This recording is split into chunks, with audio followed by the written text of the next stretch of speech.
So guys, isang magandang gabi po muli sa ating lahat. At may lumapit sa atin na isang taxi driver nung nasa unahan natin. Hindi raw umandar, nakapila siya.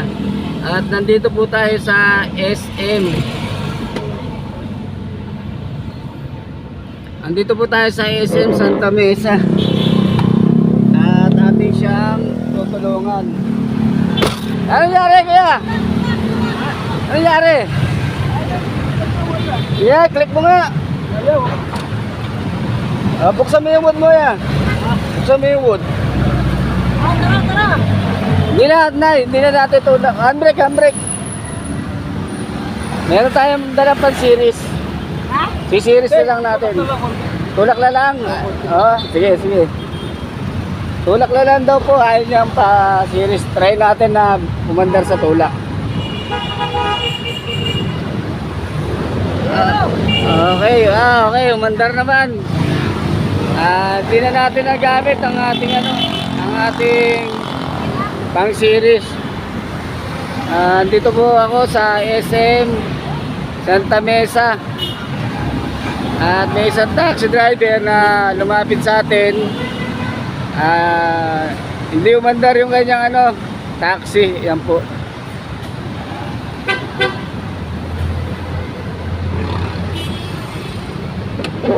Sa isang sasakyan po talaga, minsan di natin masasabi po yung magiging aberya. Tulad po nito, isang taxi driver. Kapaparada lang po natin at nandyan siya sa unahan natin. Biglang lumapit sa atin na ayaw na umandar ng unit niya. Inilok natin na papaandarin ko sana ng jam start, tulak na lang daw. Nakakuha naman po sa tulak yung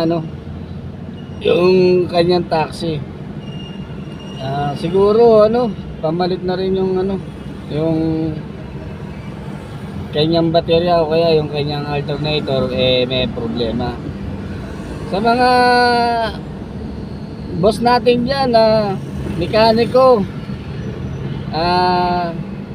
electrical, paki-comment nyo na lang po yung mga kaalaman nyo, tulad nung kung yung naging sira ng kanyang sasakyan, kung bakit hindi umandar. Ginawa namin, sabi niya tulak na lang daw, andar naman daw, tinulak na lang namin. Pero pasalamat pa rin tayo at nakuha naman sa tulak. Ang hirap po talaga dito sa mga ganitong unit, mga sasakyan na nalaglag po, sorry. Sa mga ganitong sasakyan, medyo yung baterya po natin at yung alternator natin medyo humihina na po.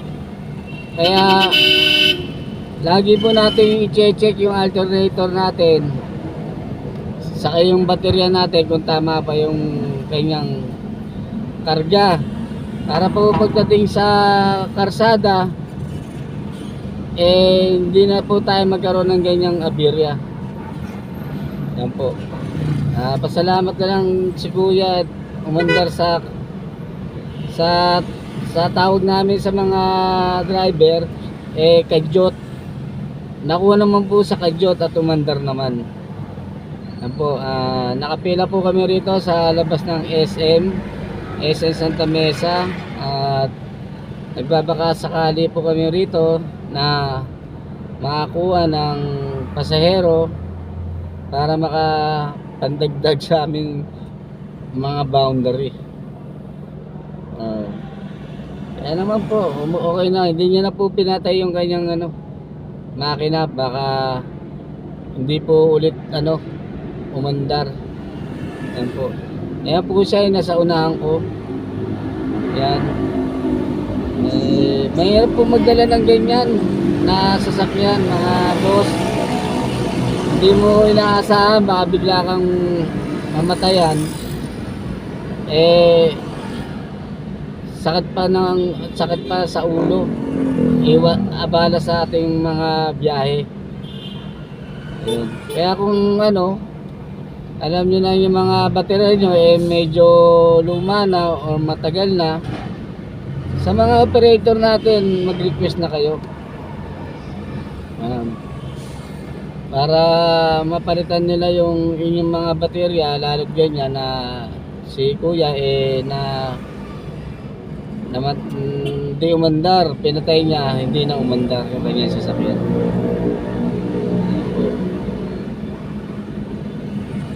Mahirap lalo yan kung nasa malayuan at ganyan nangyari.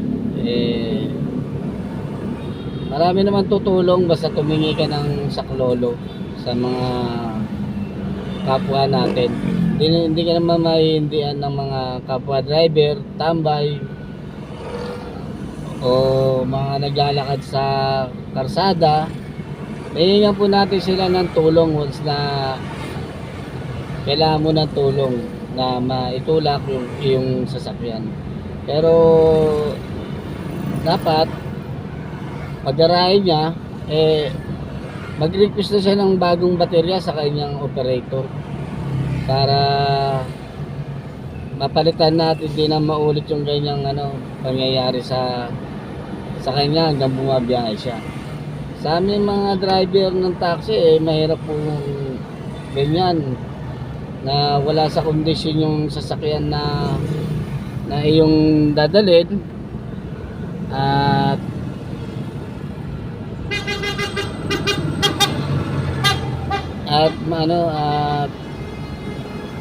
aksayado sa oras pag nag-aabol ka ng boundary, nag-aabol ka ng kita, nag-aabol ka ng panggasolina.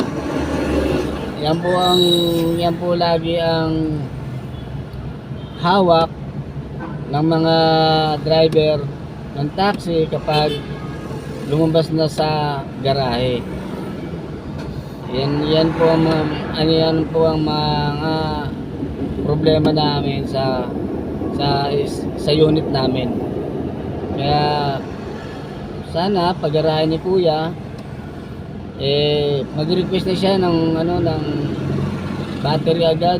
Huwag niya nang pagtiyagaan na tinutulak lagi yung kanyang unit. Ang mahirap po niya, mapunta siya sa lugar na walang dumaan na motorista, walang mga tambay. Yun po ang mahirap dyan. Kaya lagi dapat nasa kondisyon yung baterya natin para bawas sakit ng ulo. Hirap niya, buti na lang po nandito siya sa nakapila sa SM at marami rin naman kaming taxi driver na nandito para tumulong para umandar yung kanyang sasakyan.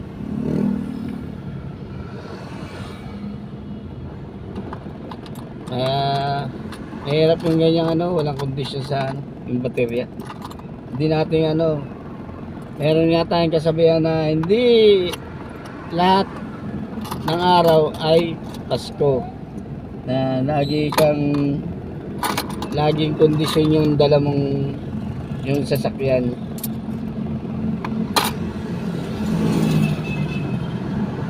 Kaya sana si Kuya pagdating sa garahe niya kanya nang mapalitan yung kanyang baterya para wala nang problema. Paglabas niya walang abala, magpapalit na siya ng baterya sa may-ari. Ayan. Mahirap yung ganyan, lalo't minsan yung professional ka ng driver, hindi mo inaasahan sa pagbitaw mo ng clutch at silinyador nagkakaaberya. Pag dumating yung gano'n at namatayan ka, yun ang problema. Kailangan maging alisto ka. So guys, hanggang dito na lang po ako. Isang driver na naman ang ating napaglingkuran o natulungan. Boss Milo po sa YouTube channel natin, huwag nyo lang po kalimutan. Comment lang po kayo sa comment section natin.